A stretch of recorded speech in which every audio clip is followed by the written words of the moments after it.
Bismillahirrahmanirrahim. Dear students, we are meeting in our second session of lecture number 15. Beta, we were discussing about conformity, and in that we had discussed two experiments, one of the Solomon Asch and second one Stanley Milgram's obedience experiment. बेटा आप इनसे हमने क्या सीखा, अब उसमें से lessons क्या हैं, मोरल्स क्या हैं, और फिर अपनी लाइफ में हमने इसको अप्लाई करना है कि किस लाइफ में इन तजुर्बात से हम अपनी लाइफ को इनलाइटन कैसे कर सकते हैं, कि क्या फायदा मिल सकता है हमारी लाइफ के लिए हमें इन एक्सपेरिमेंट से। अच्छा, व्हाट ब्रीड्स ओबीडियंस, यानी ये जो ओबीडियंस है, ओबे करना, लोग क्यों ओबे करते हैं, किस वजह से लोग ओबे करते हैं। नंबर वन, विक्टिम्स डिस्टेंस, कि भाई ये जो टीचर्स और लर्नर को और टीचर को अलग अलग कमरों में बिठाया गया, ये डिस्टेंस था दोनों का, वो दोनों का डिस्टेंस था, वो उसको देख नहीं रहे थे, टीचर्स वो उनको देख नहीं रहे थे, यानी अनोनिमिटी। अनोनिमिटी यानी ना स्टूडेंट टीचर को देख सकता है, ना टीचर स्टूडेंट को देख सकता है। जब इस तरह की कोई कैफियत हो जाए तब ये बात पैदा हो जाती है। फिर आप कोई गलत काम लोगों से करवाना चाहिए, क्योंकि आपको तो पता ही नहीं आपके इस गलत काम से किसको नुकसान हो रहा है, और वो जो मजलूम है वो आपके सामने है ही नहीं। तो विक्टिम्स डिस्टेंस, आप ये जो विक्टिम है उसका कितना डिस्टेंस है वो जो परपिट्रेटर है उससे। Number one, Milgram's participants acted with greatest obedience and least compassion with the learner when the learners could not be seen and could not see them। यानी जितने भी इस बंदे ने तजुर्बात किए, इसमें इसने दो तरह की सेटिंग्स बनाई। कुछ सेटिंग्स में लर्नर अपने स्टूडेंट्स को नहीं देख सकते थे, स्टूडेंट अपने लर्नर को नहीं देख सकते थे, इस तरह की अरेंजमेंट। और फिर दूसरी अरेंजमेंट कुछ इस तरह से बनाई कि ये जो लर्नर था वो देख सकता था सामने वाले बंदे को, और टीचर भी अपने लर्नर को सामने से देख सकता था। ये दो तरह की अरेंजमेंट बनाई। तो इसमें से सीख हमें ये मिली, कंक्लूजन ये निकला कि ऐसी सिचुएशन में जिसमें टीचर अपने लर्नर को देख सकता था, अपने सामने उसको देख सकता था, उसमें लोगों ने कम ओबीडियंस की, क्योंकि उनकी तकलीफ उनके लोगों के सामने थी, वो उसको अपनी आंखों से देख रहे थे, तो फिर उन्होंने कम ओबे किया। लेकिन जब वो जो सामने वाले बंदे थे जिनको नुकसान पहुंचने वाला था वो दूर थे, उनको देख नहीं सकते थे, तो वो जो है वो अहकामात को ज्यादा मान रहे थे। वो जो उनका एक्सपेरिमेंटर था वो उनके ऊपर बैठा था, वो उसको पुश करता रहता था, तो उस वजह से इन लोगों ने उन लोगों के एक्सपेरिमेंटर के ऑर्डर जो है वो उनको ओबे करते रहे। तो distance matters. Number two, when the victim was remote यानी जब दूर था victim, and the teachers had no complaints, nearly all obeyed calmly to the end। यानी टीचर तक उनकी चीखें पहुंच ही नहीं रही थी, टीचर तक चीखें पहुंच ही नहीं रही थी, लेकिन ये तो पता था ये मैं करंट दे रहा हूँ, शॉक दे रहा हूँ, उनको तकलीफ जरूर होगी। लेकिन जब उनकी चीखें नहीं पहुंच रही थी इनके कानों तक, तो ये लोग कंटिन्यू कर रहे थे। Number three, but what if we made the learners please and the experimenters instructions more equally visible।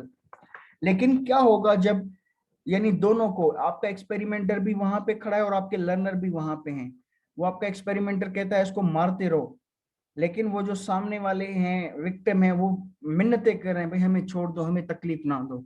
अब दोनों चीजें आपके सामने हैं, अब आप क्या करेंगे। Number four, when the learner was in the same room, जब लर्नर वही उसी रूम में था, only 40% obeyed to 450 volts। यानी जब उनका लर्नर भी सामने था जिसको वो तकलीफ दे रहे थे और अपनी आंखों से उसकी तकलीफ देख भी रहे थे, उस कंडीशन में सिर्फ 40% लोगों ने ओबे किया। Number five, in everyday life too it is easiest to abuse someone who is distant और डीपर्सनलाइज्ड। यानी कहते हैं कि आपकी रोजमर्रा की जिंदगी में आप देखिए ना, डॉक्टर्स होते हैं भाई, आप को पता है कि जब मैं उसकी ट्रीटमेंट नहीं करूंगा तो वो बेचारा मर जाएगा, लेकिन फिर भी आप कहते हैं नहीं पैसे लाओ फिर मैं करूंगा। आप ऐसा क्यों करते हैं? क्योंकि आपका जो पेशेंट है आप उसको जानते नहीं है, वो दूर का है, बहुत बड़ी डिस्टेंस से है, इसीलिए उसकी कोई तकलीफ आपको अपनी तकलीफ नहीं दिख रही होती। ठीक है बेटा। Number 6, throughout history executioners have often depersonalized those being executed by placing hoods over their heads। यानी क्या किया है तारीख में कि भाई जब कभी इस तरह की कोई पनिशमेंट होती है तो आप लोगों ने देखा होगा चेहरों चेहरों पे मास्क डाले जाते हैं ताकि देखे ना देखा ना जा सके। आपने अक्सर देखा है जो क्या होता है फांसी देते हैं ना, फांसी देते हैं तो उस फांसी वाले बंदे को जो है वो चेहरे पे मास्क डाल दिया जाता है ताकि उसकी बेचारगी ना देखी जा सके, ताकि इजी काम हो फांसी देने वाले के लिए। डीपर्सनलाइज कर देना, डीपर्सनलाइज यानी उसको एज अ पर्सन एग्जिबिट नहीं किया जाता, उसको एज अ पर्सन शो नहीं किया जाता, उसको डीपर्सनलाइज किया जाता है, यानी उसकी पर्सनालिटी को छुपा दिया जाता है, उसकी शनाख्त को छुपा दिया जाता है।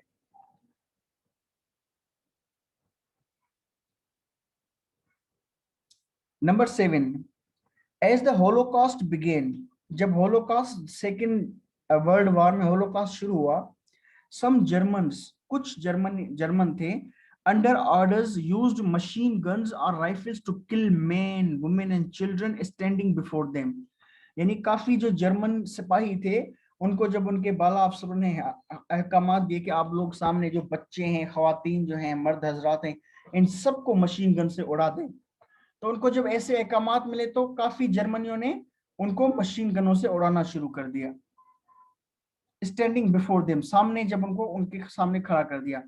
Number 8, but others could not bring themselves to do so, लेकिन काफी लोग थे जो ऐसा नहीं कर सके, वो उन्होंने उनको नहीं मारा। क्यों नहीं मारा?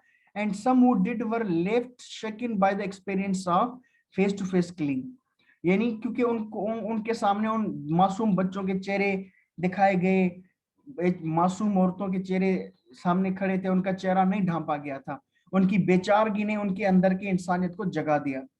लेकिन जिन लोगों ने मारा वो कौन थे? वो लोग थे जिनके सामने औरतें, बच्चे और मर्दों को खड़ा किया गया लेकिन उनके चेहरों को ढांपा गया ताकि उनकी बेचारगी को ये लोग ना देख सके, ताकि इनकी इंसानियत ना जाग सके। Number 9, that led Heinrich Himmler, the Nazi architect of genocide, to devise a more humane killing, one that would visually separate the killers and their victims।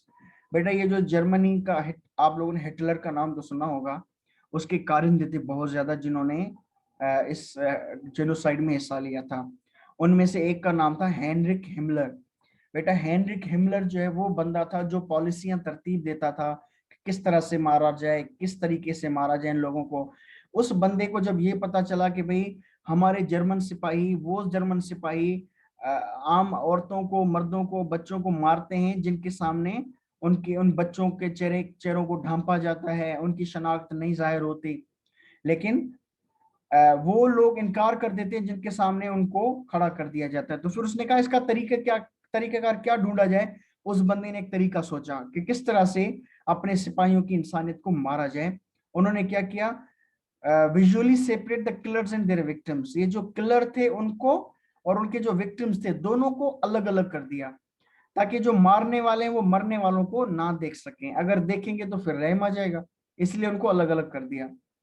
Number 10, the solution was the construction of concrete gas chambers where the killers would not see or hear the human consequences of their horrors। यानी अब क्या किया गया? अब राइफलों से और machine गनों से उन लोगों को नहीं मारा गया क्योंकि इनसे मारेंगे तो उनकी चीखें आएंगी। अब का क्या किया गया कि चेम्बर्स बनाए गए, चेम्बर्स यानी छोटे छोटे कमरे बनाए गए जिनका कोई भी यानी एग्जॉस्ट नहीं था, कोई दरवाजा, ये सब कुछ बंद करके एक सिर्फ सुराख छोड़ा गया जिस सुराख से गैस का पाइप अंदर फेंका गया। उस गैस के जरिए अंदर गैस भेजी गई, उस गैस के जरिए वो लोग जो है वो दम घुट कर उनका वो लोग मर गए। अब गैस फेंकने वाले ये नहीं देख रहे थे कि गैस हम फेंक रहे हैं सामने से कौन है और इस गैस का क्या असर पड़ने वाला है, वो लोग उनको देख नहीं रहे थे। इससे क्या हुआ? पहले लोग कुछ हिचकिचा रहे थे उनको मारने के लिए, फिर वो लोग यानी बड़ी आसानी से उनको मार रहे थे, उनको कोई तकलीफ भी नहीं हो रही थी क्योंकि वो अपने विक्टिम को देख नहीं रहे थे, उनसे डिस्टेंस पर थे।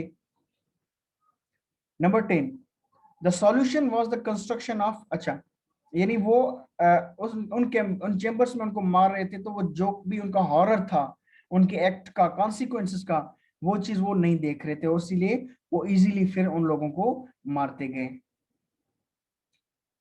Number 2, closeness and legitimacy of authority. यानी एक तो क्लोजनेस, आप किसी के कितने करीब हैं, and लेजिटिमेस of the authority.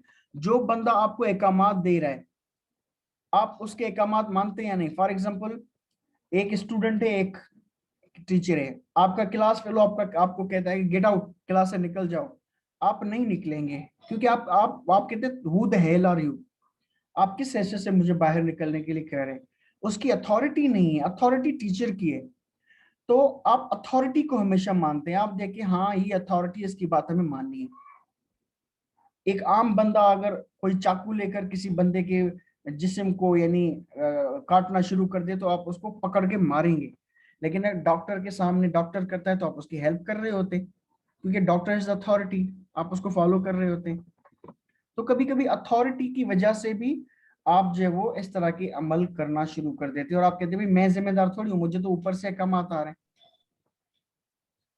Number 1, the physical presence of the experimenter also affected obedience.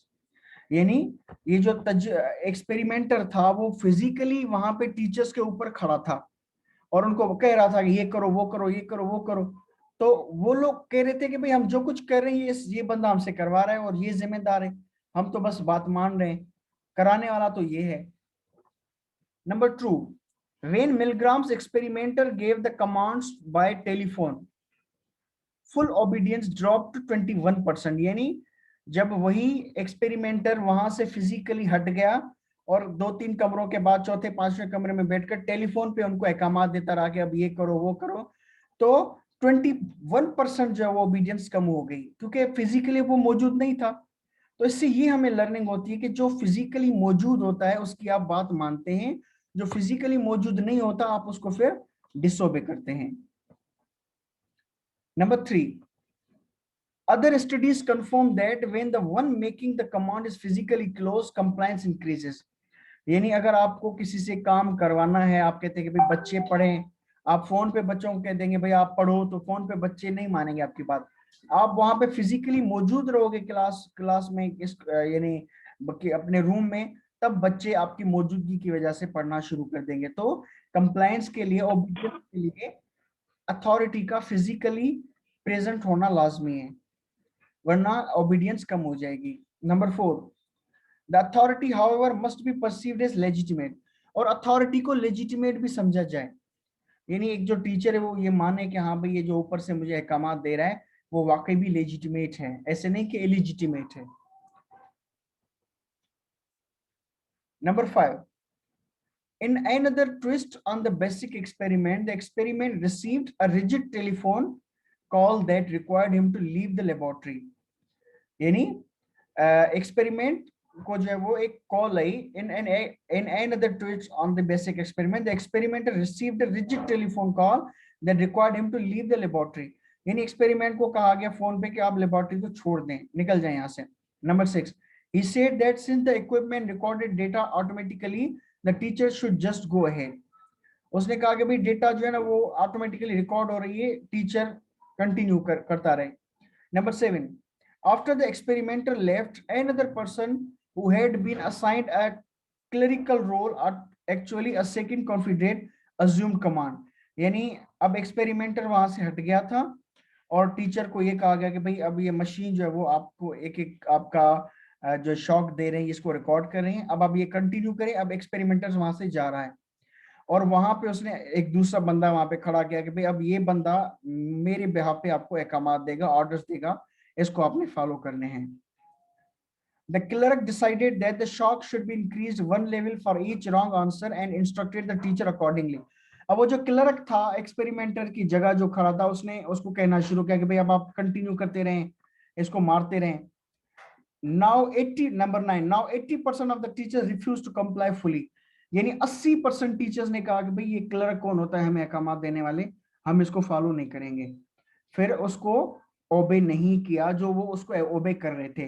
बेटा ये बिल्कुल वही बात है, फॉर एग्जाम्पल टीचर है आपका, वो ऊपर खड़ा है, आपको कहता है कि भाई किताबें निकालो और पढ़ो, आप टीचर मौजूद होता है फिजिकली, आप पढ़ते रहते हैं। अब टीचर कहता है मैं आधे घंटे के लिए अपने ऑफिस जा रहा हूँ, मुझे थोड़ा काम है, ये आपका सीआर है, इसको मैं खड़ा करके क्लास में जा रहा हूँ, ये आपको जो है वो नोट करेगा। अब टीचर चला गया, अब आपका सीआर कह रहा है कि भाई किताब खोलो पढ़ो।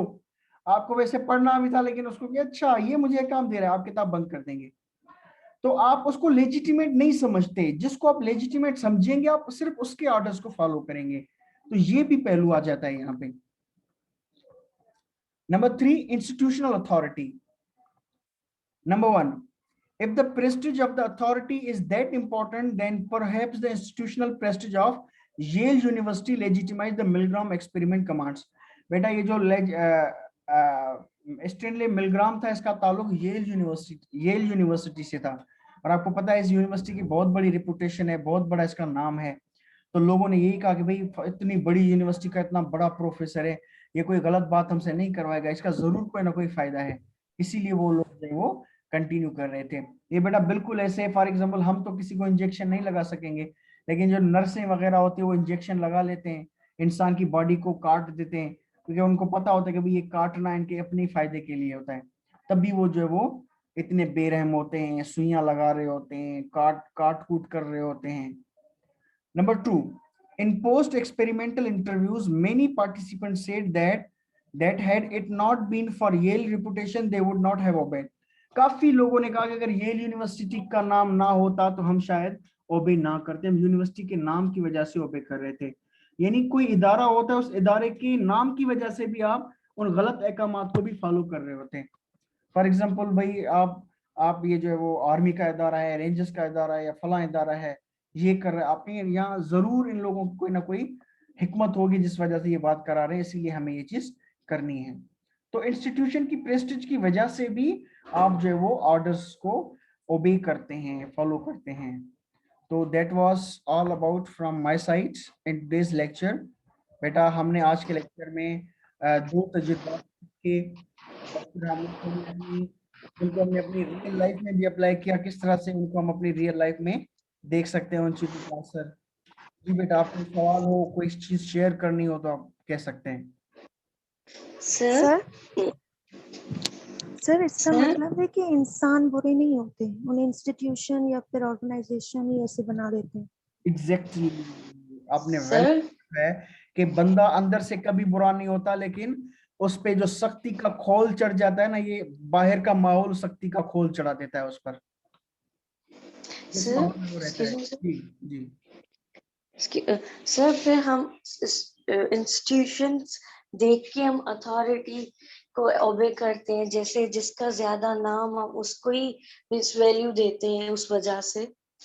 जी जी बिल्कुल बिल्कुल ऐसे है। जी बेटा बिल्कुल ऐसे ही है। सर बेटा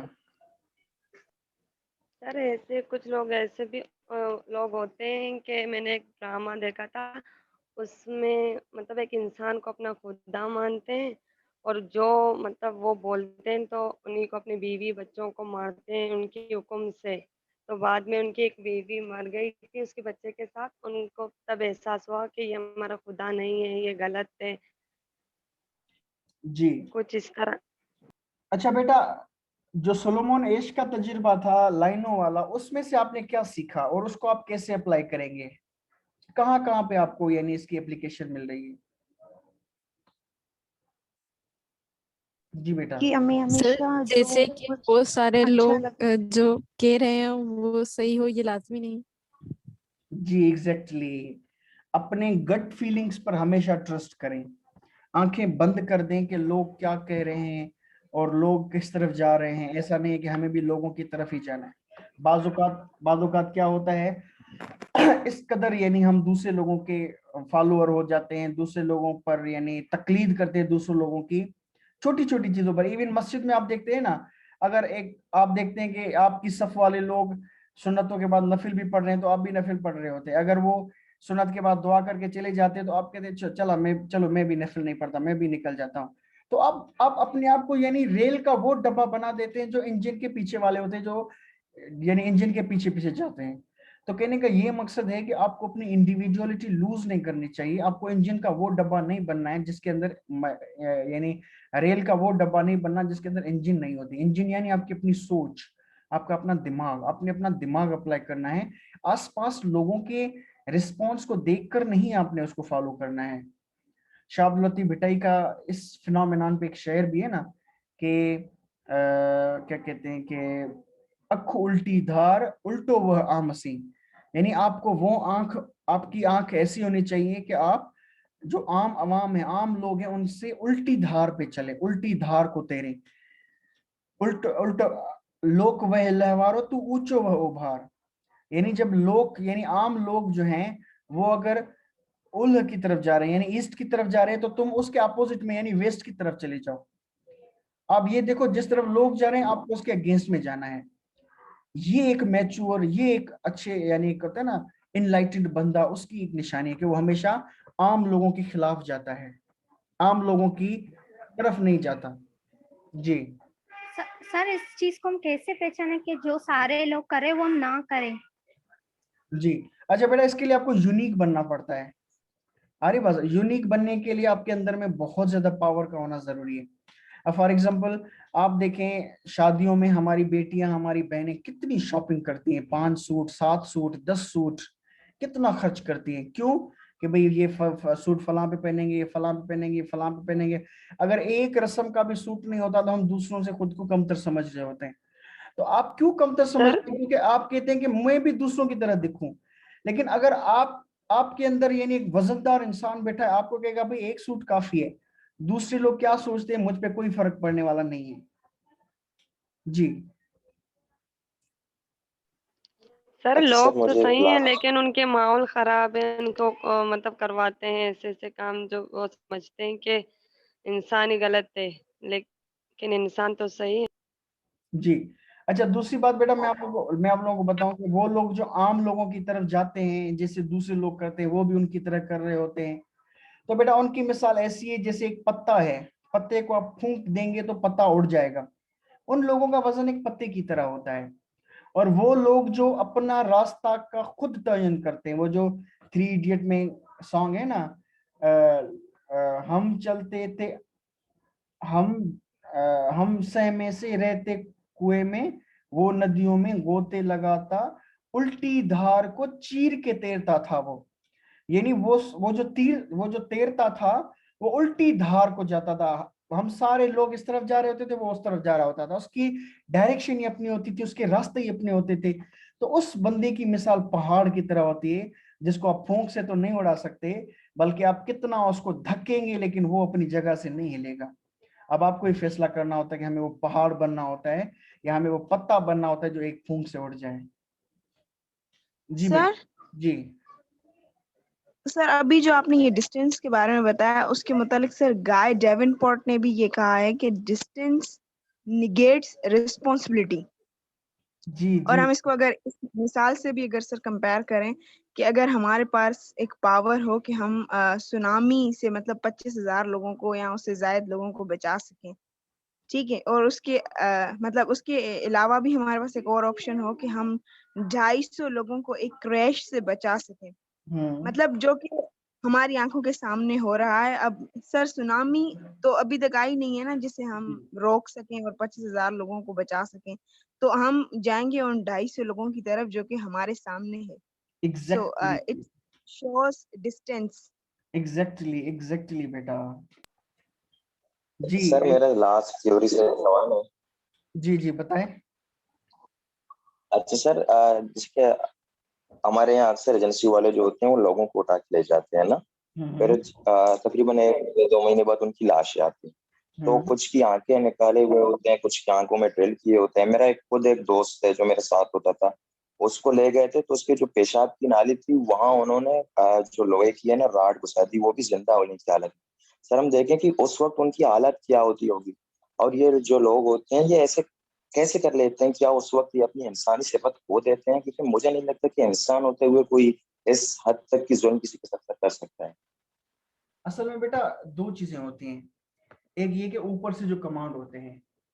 अब आप जर्मनी में ये जो जो कुछ हुआ ना हिटलर जर्मनी में, तो वहां पे क्या होता था कि आप अगर नहीं करते ना, फॉर एग्जाम्पल आप एक सिपाही हैं, आप अगर नहीं करते तो आपके ऊपर जो कैप्टन बैठा है, आप अच्छा आपके हाथ में गन होता है कि आप सामने वाले को शूट करो। आप अगर उसको शूट करेंगे तो ठीक है, अगर आप उसको नहीं शूट करते तो आपके ऊपर एक और बंदा गन ताने खड़ा है कि भाई आप उसको शूट करते हैं या आप शूट होना पसंद करेंगे। तो ये एक पूरी चेन बनी हुई होती है। अब जो लोग बंदा मार रहा होता है वो भी मजबूर होता है, अगर वो नहीं करेगा तो उसको उसका वही असर होगा जो वो किसी और का करने वाला है। बात समझ में आ रही है बेटा? एक पूरी जी सर, मतलब जो हाँ, एक पूरी जो अथॉरिटी होती है उनमें भी इंसानियत नहीं है सर। जी जी जी जी, अथॉरिटी होती है और पीछे सिर्फ और सिर्फ एक बंदे का दिमाग होता है। दरमियान वाले जो जितने भी होते हैं ना वो मजबूर होते हैं, वो नहीं करते। फॉर एग्जाम्पल आपके आपके पास जो है ना बच्चा है, अपना बच्चा, आपको कोई कहेगा कि भाई देखें आप सामने वाले को बंदे बंदे को मारे वरना ये गन आपके अपने बच्चे के पर के ऊपर, भाई उसको नहीं मारेंगे तो हम आपके बच्चे को मार देंगे। आपने ये तो चीजें देखी होंगी फिल्मों में, इस तरह से गुंडे ब्लैकमेल करते हैं हीरो को, अगर आप फलां को नहीं मारेंगे हम आपकी माँ को मार देंगे। इस तरह से वो गलत काम करवाते हैं उनसे। इसी सिचुएशन में लाकर उनको खड़ा कर दिया जाता है जहां पे उनके पास और कोई ऑप्शन नहीं होता। और एक बात बताऊं कि जब वो एक बार आदी हो जाते हैं ना इस बात के, फिर उनकी जो सेंसेशन होती है वो आहिस्ता आहिस्ता कम हो जाती है। पहली बार वो जब किसी इंसान को मार रहे होते हैं तो यानी उसकी सेंसेशन इतनी होती है, फिर दूसरी बार, तीसरी बार, चौथी बार, आहिस्ता आहिस्ता वो फिर खुद भी बेहोश हो जाते हैं। फिर उनको वो उतनी यानी क्या कहते हैं जो मजबूरी है उतनी वो नहीं होती, फिर वो ऑटोमेटिकली उस चीज में यूज्ड हो जाते हैं। Is it clear? यस और कोई सवाल? Hello sir. हेलो। जी जी बेटा। जी सर, जैसे स्टेप मदर होती हैं वो अपने बच्चे को मार रही होती हैं, तो हम कुछ कह नहीं सकते उन्हें, क्योंकि वो उनका हक है, वो उनकी अथॉरिटी है, उनका बच्चा। तो ये सही है? कौन सी, आप दोबारा रिपीट करें। स्टेप मदर जो होती हैं वो अपने बच्चे को मारती हैं, ठीक है, अपने बच्चा या बच्ची को मारती हैं, तो ये उनकी अथॉरिटी होती है, क्योंकि उनकी मदर होती है। एज अ माशरे में हम उनको कुछ कह नहीं सकते। देखिए बेटा, असल में बात ये है कि वो एक सिचुएशन एक और हो जाती है, वो एक तरह की जीलसी होती है और जीलसी का इजहार होता है वो। अरे बस जी वो जीलसी का इजहार जी। कर रही होती है। जी बेटा, और कोई सवाल या कोई बात ऐड करना चाहेंगे? जी सर। जी सर जैसे आपने बोला कॉमन पीपल के मतलब अगेंस्ट, मतलब उनके सिमत की अलग अलग सिमत पे जाना है, तो अगर कॉमन पीपल जो होते हैं वो सही रास्ते पे हो तो उनके पीछे जाना भी सही होगा, या इसमें भी अथॉरिटी को देखा जाएगा? बेटा रिपीट करें थोड़ा दोबारा। सर मैं कह रहा था कि जैसे आपने बोला कि कॉमन पीपल जो होते हैं उनके उनके अपोजिट जाना अथॉरिटी है, मतलब जैसे मैंने ऐसा सुना है, तो अगर वो अच्छे रास्ते में जा रहे हैं तो उनके पीछे जाना या उनको देखा दाखी करना ये भी सही है, या ये? देखिए बेटा, सबसे पहली तो बात मैं आपको ये बताऊं कि देखें जो सही वाले होते हैं ना, आप हमेशा खुद को ये बताएं सही वाले थोड़े होते हैं, गलत वाले ज्यादा होते हैं। अरे बात समझ में? और जो हक पे होता है ना लोग उसको छोड़ जाते हैं। आप देखें करबला के वाकये में भी कि हजरत इमाम हुसैन अलैहिस्सलाम, उससे बड़ी कोई अथॉरिटी हो सकती है, लेकिन अगर उनकी तादाद कम थी तो लोग छोड़ गए और यजीद की तरफ चले गए, सारे कूफे वाले बाकी वाले। तो लोग हमेशा गलत की तरफ भागते हैं, हक को हमेशा छोड़ देते हैं। और हक की साइड लेने वाले हुर बहुत ही कम होते, कोई एक आध बंदा ही ऐसा होता है जो इस तरह के मुश्किल हालात में भी हक का साथ दे। तो बहुत ही कम होते हैं। हम बात ये इस पूरे लेक्चर में हमने ये बात सुनी कि एक तो होता है क्राउड, उस क्राउड को आप फॉलो कर रहे होते हैं, वो चाहे गलत भी होते हैं लेकिन फिर भी आप जा रहे होते हैं। और दूसरा अथॉरिटी, इवन अथॉरिटी आपसे गलत काम भी करवाती है तो आप मजबूर हो के आप गलत काम करते हैं। उसमें दो बातें हैं, एक आपको पता होता है कि ये मैं गलत काम कर रहा हूँ, ये अक्सर मिलिट्रीज में होता है कि आपको पता होता है हम ये गलत काम कर रहे हैं, लेकिन वहां पे सामने वाले बंदे को इतना तो यानी उसके खिलाफ इतनी प्रोपेगेंडा की जाती है, जैसे जर्मनियों ने यहूदियों के खिलाफ की कि वो लोग ऐसे हैं ऐसे ऐसे, इनको मार कर हमारे धरती को उसके जिस्मों से पाक करना है, यानी इस तरह से उनको क्या कहते हैं, डेमोनाइज करके इनके जहनों में बिठाया गया कि भाई आप इनको मारेंगे तो ये आपके लिए बहुत बड़ा एक नेक काम होगा। एक ये बात की गई, ठीक है। और दूसरी, आप जब आपको पता नहीं होता तब आप गलत काम करवाया जाता है। फॉर एग्जाम्पल आप देखें क्या कहते हैं कि हॉस्पिटल्स में डॉक्टर्स वगैरह हैं, यानी वो अगर आपके जिस्म को यानी काटते हैं, ऑपरेशन करते हैं, सुइयां लगाते हैं, तब आपको पता होता है कि भाई ये चीज हमारे फायदे के लिए हो, तो आप दूसरे को तकलीफ देते हैं उसके फायदे की खातिर। जी बेटा, और कोई सवाल? Anyone else? ठीक है बेटा, अगर कोई सवाल नहीं है तो हम अब सेशन को एंड करेंगे। और सिद्रा बेटा अटेंडेंस जल्दी शेयर करें, और खुदाबख्श आप पार्टिसिपेंट की लिस्ट जल्दी भेजें। जी सर। Sure sir.